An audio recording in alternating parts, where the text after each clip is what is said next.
Hi, I'm Linda. And I'm Sarah. Are you ready? Oh yeah, I'm ready. Let's get relational. Hi, welcome to Let's Get Relational. Today we were talking about self-love. One of our favorite topics of all time. Yes. Now you might hear us say that about every topic we talk about, but it's true. Self-love really is one of the ones that is very near and dear to our hearts. Yeah, it's for me personally, it's something I've struggled with a lot, and especially like being a young woman within the society, or people who identify as women, trans men, trans women, anyone who isn't necessarily, who's forced to perform in some way to like be seen as something. Like there's a struggle that you go through of like really loving and caring for yourself. And for me personally, it started like in middle school, like a whole process. And you know, as I've said before, yeah, middle school sucks. I don't think I've ever met a single person in my life that said, yeah, I'd go back to middle school. Like, no, it's just awful. It's a bad time for everyone. But that's where the internal struggle of like learning to actually care for myself began. And it's been a process ever since of doing different things and changing the way I see myself or treat myself to continuously show myself care and love and affection so that I feel good about myself, and I feel good in my body. Yeah, and the sad thing to me is she was raised in a really loving home and told a lot that she was loved, and still the culture got to her. Mm-hmm. And that's the thing, that it's nobody's fault if you don't feel self-love. You may have had a really horrendous growing up experience.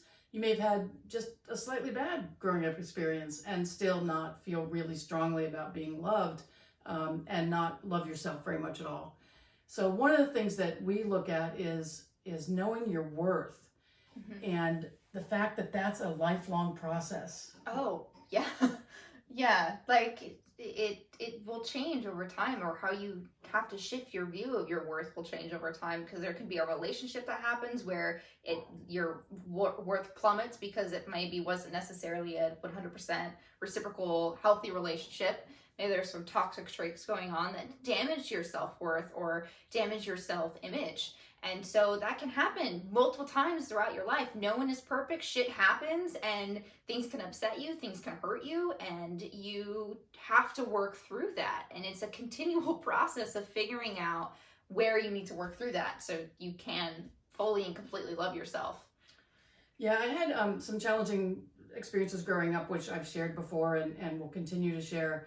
And for me, it was a long process of learning what self-love really was, learning why it mattered to mm-hmm. love myself. And then I was doing pretty well, and I worked on codependency. I mean, I worked on a lot of stuff. And then I got into a long-term relationship that really destroyed a lot of that. And that's nobody's fault. I mean, it's my responsibility to love myself and to care for myself and to remove myself from situations that are toxic and not good for me. But I was in this phase of feeling like I'd committed and I needed to stick it out. And it's taken me a long time since then to really get back my sense of myself. Because one of the things, if you're codependent, is you often give up a lot of sense of yourself. And you define your self-worth by how someone else sees you. And you define your value to the relationship by how much you get approval. And so for me, it's been a long process these last 9 years to get back to that feeling of, yeah, I'm pretty great. I love myself. And there's certainly work always to be done on ourselves. It's like we are not the people that say, oh, that's just the way I am. I'm never going to work on that. You know, we really believe in doing personal development work. Mm-hmm. We wouldn't be here if we didn't believe in it. And so for us, I just really want to emphasize that other things can happen. This pandemic has like smacked a lot of us around, and really challenged our sense of self-worth and our love for ourselves. And, you know, one of the things that I decided early on is if we came out of this healthy and happy, that was all that mattered. We didn't have to create some big thing, because there's a lot of pressure in the beginning of the pandemic to, what are you going to do at this time? Are you going to lose weight? Are you going to get fit? Are you going to create a new best-selling novel? You know, what are you going to do with this time? And the time, it's been like a roller coaster for me. And I've had to continually go back to that whole concept of self-love. It's like, who am I? Why do I matter? And that I have to matter to myself first. Yeah. Yeah. Yeah. And so that whole concept of self-care became even more important to me. When self-care was introduced to me, really a relatively short period of time ago, maybe 6 years really is all that I've been thinking about self-care in a real way, that you really could do that. When it was first introduced to me, I was like, oh, no, I'm too busy. I can't do that. And that's not right. I should always be doing for other people. And so for me, the concept of self-care has gotten really important, and who I surround myself, what I put into my body, food and water and alcohol and all of those kinds of things. And really looking at what are the ways that I am caring for myself. It's created a huge difference for me to just focus on that and to just say, okay, you just have to get through this day, and then tomorrow will be better. And even if tomorrow's not better, I just have to get through that day. And know that eventually those times are coming back, because they always do. And that's the thing. We have a 100% track record of getting through the day. And so for me, it's about what are the elements of self-care related to loving myself can I implement today? Yeah. And, you know, self-care can take like many different kinds of forms. It could be you spend an entire day reading a book. You spend an entire day watching TV. You know, go out on a hike. You decide to go write some music. Like whatever it is that makes you feel good and makes you feel like you're taking your care of yourself and your own emotional, mental, spiritual, physical needs, then it can be whatever it is that works for you and brings you joy and fills up your cup again, or your internal reservoir of energy. And self-care is different for every person, because every person is going to need different things and a combination of things to feel good and happy within themselves. And the other side of that too is if you're not necessarily practicing self-care, like what are the reasons for that? Because there's also this dichotomy of whether you think and feel that it's important, like a necessity, or if you feel like it's selfish. Like, why should I take care of myself? Like, I should be taking care of other people because people need me and I want to be there for other people. Why would I take care of myself? And it's also looking at, why wouldn't you take care of yourself? Yeah, that's a great question. And a lot of it is because people think it's selfish and that it's self-absorbed and all of that. And we're not talking about that at all. I think we are in an epidemic of people being self-absorbed. But I don't think that's what we're talking about self-love. For me, self-love is much more about how I talk to myself, how I care for myself. I remember when I owned a real estate company a number of years ago, I had a new agent working for me, and she was really struggling with getting any time to herself. And so one of the things I realized when I started training people to be real estate agents was the more they took care of themselves and the more they felt good about themselves, the better they were at their jobs. And so this woman, her assignment one day was to go home and take a bath and lock the bathroom door and not let her kids in. Now, mind you, they weren't little kids. They were teenagers. And she cried. She said, I've never done that since my kids were born. I've never not been 100% available to them 100% of the time. I was like, whoa. And so she went home and I said, just do it for 5 minutes. You don't have to do it for longer. By the end of a year, she was able to go in and take a bath by herself and not be bothered. But she had trained everybody how to treat her. And how to treat her was that her time for herself didn't matter. And she didn't believe the time for herself mattered. So that was one of the things that I got some real good clarity on, how little we think of ourselves sometimes. Yeah. And that we're just not worth it. You know, we're not worth the time we would spend on somebody else. We're not worthy of time and attention and care and love. And it's like, wow, where do we get that idea? Yeah, like it's sad. It really is. It's very sad that so many people, like, you know, including me, like I went through this too, like including me, that, you know, felt like I wasn't worth my own love. like that I didn't need to love myself. And it's taken many years to get to the point of being like, oh, you know, I am pretty cool. Who would have known that I could admit that to myself? That I'm actually like cool and I'm fun to be around and I'm deserving of love and everything that I want and that I need, that I deserve that. Yeah. And so a lot of what happens is like we have this sense of feeling undeserving of that sort of attention from other people as well as ourselves, because with that we can get in this idea of wanting to get all of our needs and wants met externally. And so we have the expectation of other people filling that reservoir, internal reservoir for us, instead of looking internally and seeing what can I do in my own life and how I treat myself that could also help fill the wants and needs that I have. So that I'm not depending on other people to do that for me, because eventually it's not going to fill up your reservoir as much as you need it to, because there's something that's missing when you're able to give that for yourself, because then you can create boundaries, you can create space, you can create me time, you can set up your life to be the way you want it to be when you're able to love yourself and know and understand what it is that you want. Because when you have that, you can also look for particular things from other people instead of trying to blindly put out your fingers out there and trying to grab it. But like, you're just like, ah, I am blind, I cannot see, but I wish to grab things and have it. But I need. I must have. But also not always getting what you really need. Like, you're just grabbing whatever you can get, but it may not actually be what you want, may not be what you need. So not all of it is filling your reservoir anyway. Yeah, and I think during this pandemic, a lot of people are have been used to getting their needs met from the interaction they have with other people, and that's been much more limited. And so there's a lot of people having to go way inside internally and do some repair work, number one, on things that have happened in their lives that have made them question their value and their worth. Shame. There's lots of authors out there that deal with some of these concepts, and we'll start listing on our website some of the ones that have been really meaningful to us. Yeah. But the thing for you to look at really is, what does it mean to you to love yourself? What does it mean to you to care for yourself?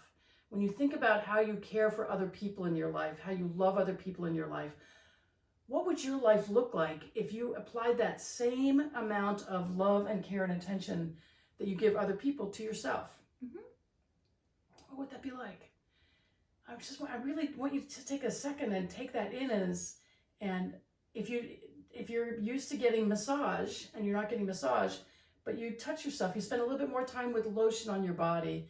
You know, if you're feeling upset, you sit with your hand on your heart, your own hand on your heart. And I have an instructor in my spin classes that talks about having our hands on each other's backs. You know, what if your own hand is on your back? What if your own hand is supporting you and saying, you got this, baby, you got this, I believe in you? What would your life be like if you did that for yourself? The same way you would for countless other people in your life. Yeah, you can also give yourself hugs. Yep. Like hug a pillow. Get a big body pillow, hug that. Like, I have probably too many pillows in my house, but Can one have too many pillows? but the answer is no. No, one cannot have too many pillows. But like, hugging a pillow feels really good, because that's still a sense of like there's something there, but it's a form of self-care, because you're curling on yourself and you're giving yourself affection in that kind of sense. So if you're not necessarily getting a whole lot of your touch needs met, find ways to give that need to yourself by, you know, maybe you still have like stuffed like plushies or something, like cuddle with one of your adorable plushies. You know, cuddle with a pillow to get that sort of need met. It doesn't necessarily have to be from other people. You can find ways to do it for yourself. And that's actually something that one of my somatic therapists, while I was going through a tumultuous time in like high school and college, told me to do, is just part of loving yourself was like, pick something to hold. Like, hold it as if you're holding yourself. It's like, oh, you can do that? I didn't know that would work, and it's like something I do now. So that's funny. I had a spiritual teacher at one point who told me to go out and buy a little stuffed animal for little Linda. And so I bought this little polar bear that I still have. And I took that polar bear with me on car trips. And it's so small that I could sleep in the crook of my neck. Well, it wasn't sleeping. I was sleeping with it in the crook of my neck. It was sleeping. It was in a very deep sleep, a very deep stuffed sleep. But anyway, just that sense of the tactile sensation for a lot of us is something that we really need. And during the pandemic, a lot of people have talked about how lonely they are for physical touch.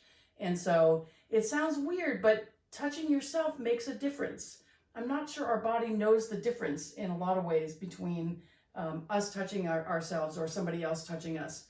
And so, creating that idea of self-love, the self-care for your own body, for your own mind, for your own spirit, what is it you could do that is a physical thing that will allow you to feel a little more cared for and a little more loved. And part of this is the more we're able to take care of ourselves, and you were saying this earlier, the more we're able to take care of ourselves and love ourselves, the less we're trying to be getting everything from somebody else. The blindly zombie reach of Right. just need, grab, I need it. Right, and it's not attractive.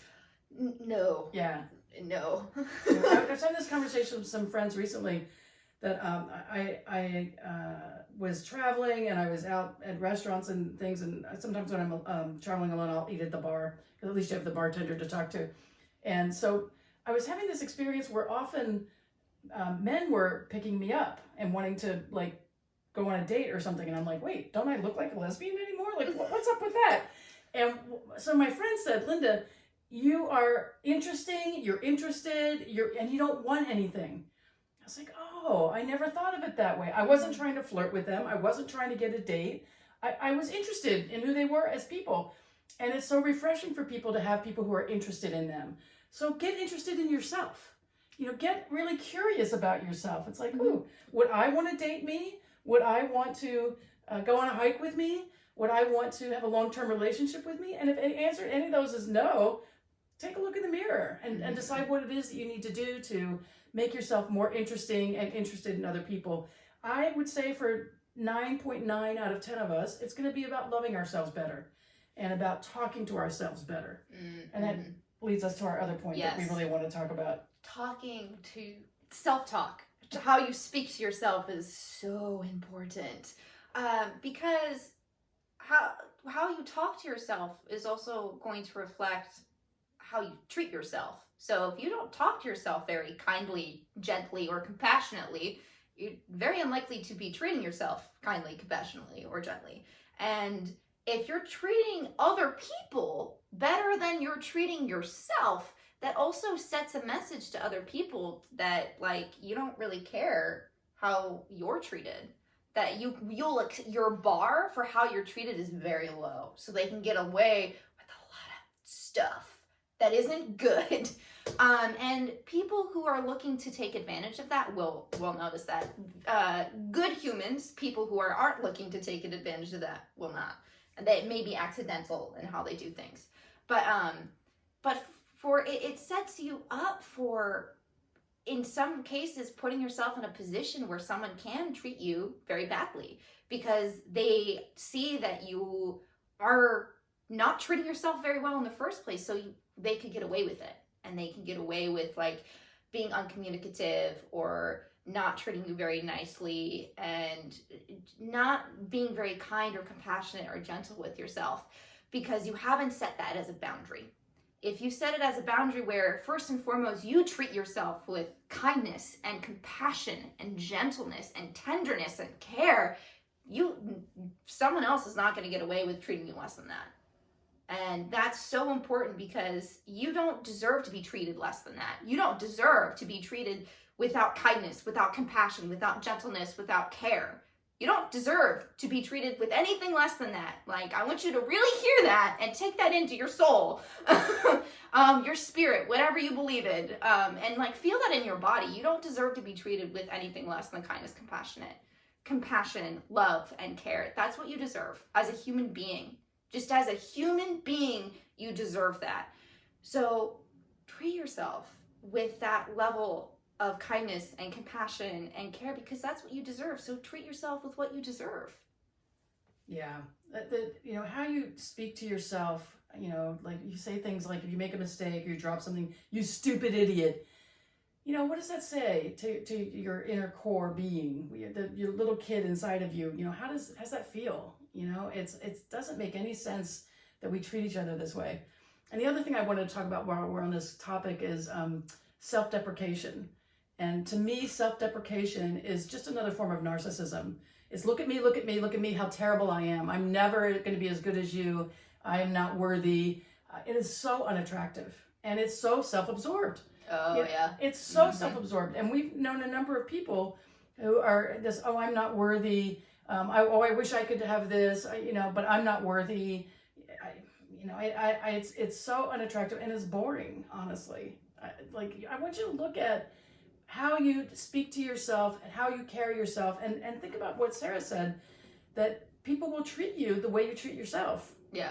If you treat yourself with loving kindness, people are going to treat you that way, or they're going to circle out of your orbit because you're not going to tolerate it. Yeah, you won't. No, you're like, excuse me, sir. I will not accept that. Nope. You can skedaddle. I'm cool with that. I don't need you in my life if you're not going to treat me the way I treat myself at minimum. It reminds me of the vice presidential debates this season, where Kamala Harris didn't like being interrupted, and so she said, "I'm speaking." That was a complete sentence. I'm speaking, and that's become this big meme. And it's like every woman, and maybe a lot of men, but I know every woman has had the experience where they've been mansplained or talked over, or corrected by other men, and it's important for you to not tolerate that, because the more you tolerate that kind of behavior, the more the other person doesn't get that that's not okay. And I look at that in every aspect of my life as like, are there ways that I'm tolerating people treating me that I don't want to rock the boat, so I don't say anything. Yeah. So am I really loving myself? Am I really caring for myself in those situations? Sometimes it's better not to rock the boat. I will adamantly say that. But if you're not rocking the boat ever, you're probably not loving yourself very deeply. You're probably not caring for yourself and your needs very clearly. And so you're not communicating that to other people. So the one thing we wanted to make sure that you knew is no is a complete sentence. Oh, yeah. It's one of the best self-care things that you can do. One of the best ways to love yourself. Hey, do you want to go out to happy hour tonight? No. I'm good. Thank you, though. Exactly. But so you don't need to. She was kind and compassionate. So I'm asking, would you like to go out? No. I'm good. Thank you. Like, saying no when you don't want to do something is like key to self-care. Little chef's kiss there for you. But it's you're setting a boundary. You're giving yourself space. If you don't have the energy to go do something, say no. If you don't want to go do something, say no. You don't have to force yourself to go out and do things to show that you care or something like that. And you also don't have to come up with an excuse either to say no. You don't have to say, no, I'm currently busy, or my dog's sick and I need to take care of them. You can literally just say, no. No, thanks. No, thank you. I appreciate the invitation. Yeah. You don't have to add an excuse. It's just, no, I'm good. Thank you. When I first started doing that, people were kind of taken aback by it, but I was very kind and compassionate, but I was very clear. For me, I'm kind of on the border between introvert and extrovert, which means I do get some energy from being out with people, but I have to take time to rejuvenate by myself. And so often, I was reflecting that this has been true since I was a teenager, that I'm aware of. I can only tolerate a certain number of nights out with people. I love it. I have a really good time, but if I don't take that time alone to regroup and re-energize, I don't feel really good. And I feel really stressed, and I don't like that feeling. So, I think that I spent so many years of my life, and I know lots of you do this too, feeling stressed and busy, overworked, underappreciated. And it was because I was not loving myself. And I know parents whose kids college-age kids are home, they're still making their sandwiches for lunch. Now, once in a while, that's a nice thing to do. It's a nice thing when I make dinner for you. It's a nice thing when you make dinner for me. Yeah. But when I was on a conference call with a woman once, and her kids came in, college-age kids, home because of the pandemic, and said, "Mom, when are you going to make lunch?" And she had to cut our call short because she had to go make her adult children lunch because it tastes better when mommy makes it. She was getting all of her needs met from her kids' adoration of her doing things for them. And I don't think there's anything more loving than to teach your child to be self-sufficient. You did a pretty good job. You are very self-sufficient. And you're able to be in relationship, and you're able to be alone. Oh yeah. And you're able to take care of yourself. And that goal reached. Yeah. So, anything else on this topic you want to add in? No, I think the only other thing is just really watch how you maybe talk to yourself during a day. You know, like when you do something, what's your internal monologue like? Yeah. Like, what do you catch yourself saying? And reflect on it. So if it's actually more full of like, maybe I should stop now, or I need a break, or I should take some time to myself, or I should go on a hike or something. If you're more focused on doing the things that feel good, that's great. Awesome. But if you're leaning towards, I need to keep doing this. I have to do this until I finish. Or no, I can't do this thing until this is done. Or I made a mistake. This is terrible. And I have to sit here for like another 4.5 hours to complete this, but I have to do it. If you're sort of miserable in your own internal monologue, think about how you can shift that a little bit. What could you do to be a little kinder, to give yourself a little more space and time so you're not feeling so stressed and unhappy? Yeah, one of the things I think is really important is to realize, and we're going to actually do a whole episode on this, you're always at a choice point. Mm-hmm. And there are consequences for choices. Oh, true. Yeah. But there are consequences for not making choices also, and for not taking care of yourself. That's also a choice. Yeah. To not make the choice. That's right. Still a choice. That's right. So. And I remember I had this conversation with a couple of different married couples about traveling back for holidays to their family. And the spouse who was not the family that they were traveling back to was miserable when they would spend like a week or 10 days with the family, because this other spouse would kind of revert to childhood behaviors, or they'd have all their inside jokes and stories, they felt excluded, or they were just bored. And so I introduced this concept that you don't have to go for the same amount of time. And it was like nobody ever thought of it. And I did this with at least 3 different couples that I know of. And they said, I'm really miserable going there for 10 days. I'd rather be at home doing a project or working or whatever. I love the first 4 days. I said, well, what would happen if you had a conversation with your spouse and you decided you were only going for 4 days? And they said, wait, I can't do that. Why?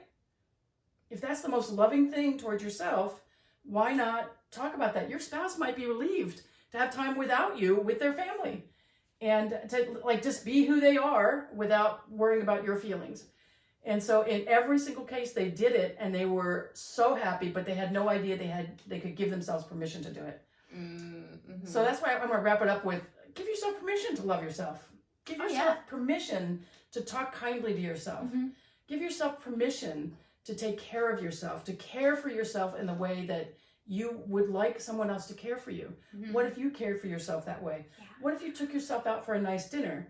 Not in most places right now during the pandemic. But you can get nice takeout, some good takeout food. We've had some fantastic takeout and even some great outdoor meals. Mm-hmm. There are ways to care for yourself. And I loved what you said about, I kind of lost it there, but there was something you said about, I don't know. Filling your internal reservoir? Yeah, it might have been that. I think that, filling yourself up is really the way to go with allowing yourself to feel that feeling that you feel when you're falling in love with someone, when you're the object of somebody else's affection and attention. Mm-hmm. So give yourself that attention and affection and see how your life changes. Yeah. And for now, yes, we love you, and we'll see you again soon. Mwah.